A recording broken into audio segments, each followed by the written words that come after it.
Now that we have everything covered and stuff that we needed to remove removed, we're gonna proceed with the the spraying of the water on the ceilings. So what we're gonna do, once, if you notice, we cover all the wall, the walls and furniture separate from the walls.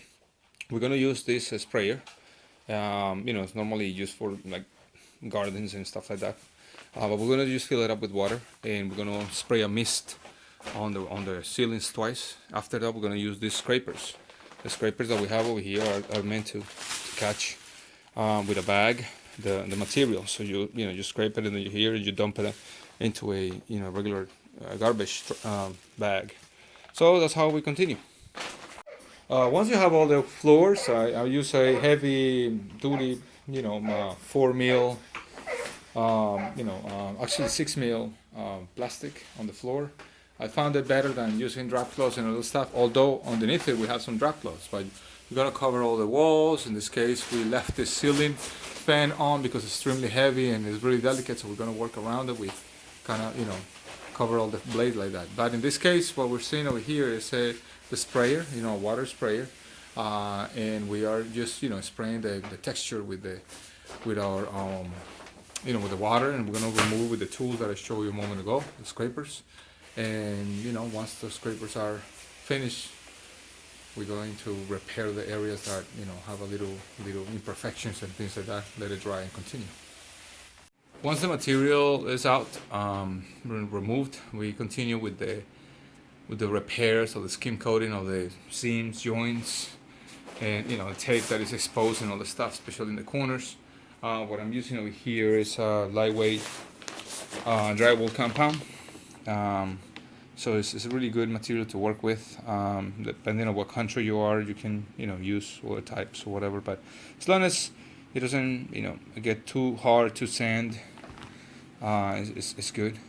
So after it's dry, what I'm doing over here is I'm using this fan to kind of blow some air, maintain it kind of the air circulating, so you don't have a lot of moisture on the walls. And once they're nice and clean, dry, you proceed to start doing some light sanding and using obviously some masks, like dust masks and stuff, prevent those particles from getting into your respiratory cavities. And well, that's how we continue. Well, as you can see, we are sanding these things down now after the correcting all the walls. It's a lot of dust, and for that we're using a fan that is blowing air out. Once you correct everything, I'm using a source of light that is helping me to make sure that everything is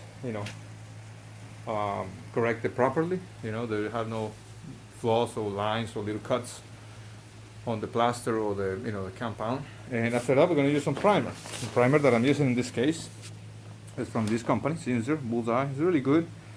Helps a lot to hide a lot of things, and you can actually paint over that stuff really quick.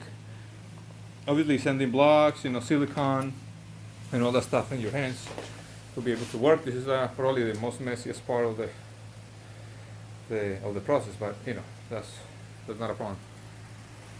You just need to cover yourself, use masks and stuff like that, and make sure that you protect the areas where you're working. And this is the final stage of our process. What we're doing right now is making sure that everything is clean, organized. We're putting everything in place the way it was before. For that, we took some pictures, and now we're just organizing. We're gonna put a little air conditioning vent over here, grill. We clean it up, sand it, and paint it with some spray paint, some satin finish spray paint. But now everything is nice and straight and organized. So that's it. So thank you so much for watching. I hope you find this video instructive. If you have any question or concern, just let me know. Always be careful when you're working with these things, when you're working with ladders and tools and compound knives. So if you're a subscriber, thank you so much for being a subscriber. If you're not, subscribe, share it with your friends, like it, so other people can see it. Bye bye, and I'll see you in the next one.